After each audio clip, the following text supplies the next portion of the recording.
तो दोस्तों ड्रीम 11 के रिगार्डिंग एक बहुत बड़ा अपडेट आया है। अपडेट दोस्तों ये है कि ड्रीम 11 के जो सीईओ है यानी कि हर्ष जैन, जिन्होंने एक न्यूज चैनल को अभी रिसेंट में एक इंटरव्यू दिया, इस इंटरव्यू के अंदर उन्होंने ड्रीम 11 के रिगार्डिंग कुछ बातें कही है। वो बातें क्या है, इसी के बारे में आज की ये वीडियो होने वाली है। काफी इंपॉर्टेंट ये वीडियो होने वाली है। वीडियो पसंद आए तो वीडियो को लाइक कर देना, चैनल से जुड़ने के लिए चैनल को भी सब्सक्राइब करके बेल नोटिफिकेशन को ऑल पर सेट कर देना।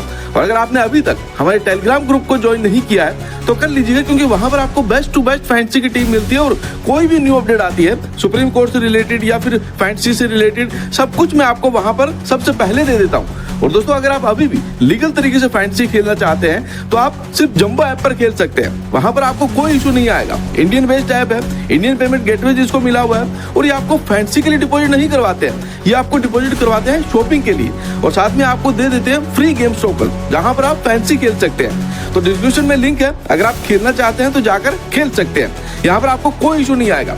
तो चलिए फिर बिना किसी देरी के इस वीडियो को हम शुरू करते हैं। तो दोस्तों रियल मनी ऑनलाइन गेमिंग या फिर प्रोगा बैच को लेकर के सुप्रीम कोर्ट के अंदर जो हियरिंग होने वाली थी 17 अप्रैल 2026 को, वो हियरिंग नहीं हुई, मगर ये जो हियरिंग है वो नेक्स्ट डेट के लिए ट्रांसफर कर दी गई, और जो नेक्स्ट डेट है वो है 8 मई 2026। मगर दोस्तों इसी के साथ में ड्रीम 11 के जो को फाउंडर है यानी कि हर्ष जैन, जिन्होंने एक न्यूज चैनल को इंटरव्यू दिया था, और ये जो इंटरव्यू है लगभग आधे घंटे से ज्यादा चला था। लगभग इस इंटरव्यू की लेंथ जो है 37 या फिर 38 मिनट की थी, और इस 38 मिनट के इंटरव्यू के अंदर ड्रीम 11 के रिगार्डिंग काफी सारी बातें कहेंगी। वो बातें एक एक करके मैं आपको बताता हूँ। तो दोस्तों ये जो इंटरव्यू है वो ड्रीम 11 के मालिक हर्ष जैन और न्यूज एंकर आयशा फरीदी के बीच में हुआ था।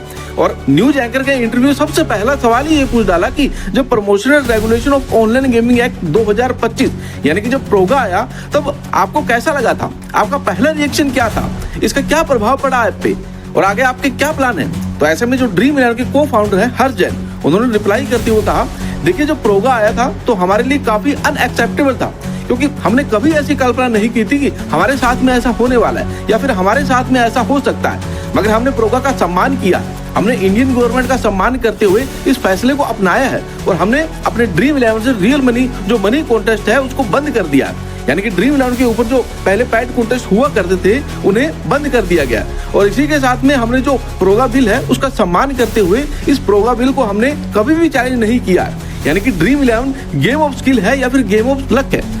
तर्क वितर्क करने के लिए हम सुप्रीम कोर्ट भी नहीं गए, मगर जो अदर गेमिंग कंपनियां हैं उनका क्या फैसला आता है उनके फैसले के ऊपर हमारी नजर रहेगी। और रही बात प्रोगा बिल के आने से क्या प्रभाव पड़ा है, तो बहुत ही बुरा इंपैक्ट पड़ा है। रातों रात 95% रेवेन्यू है वो वाइप आउट हुआ है। इसके बाद में इंटरव्यू को आगे बढ़ाते हुए उन्होंने कहा कि ड्रीम 11 को लेकर के आने वाले समय के अंदर हमारे जो प्लान है वो काफी अच्छे हैं। ड्रीम 11 का जो इकोसिस्टम है उसे हम और बेहतर बनाएंगे।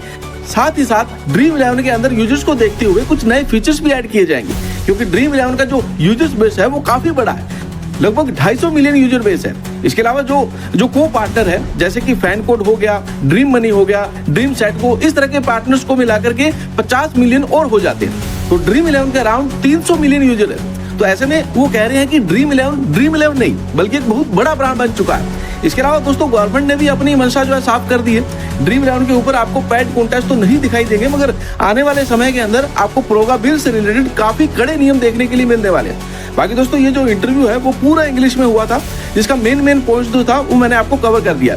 बाकी दोस्तों जिन लोगों को इस इंटरव्यू को पूरा फुल देखना है तो ऐसे में आपको YouTube पे चले जाना है, सर्च बार में जाकर के आपको सर्च करना है ET Now। अब इस न्यूज चैनल पे इसके ऊपर जाकर के आप इस इंटरव्यू को पूरा देख सकते हैं।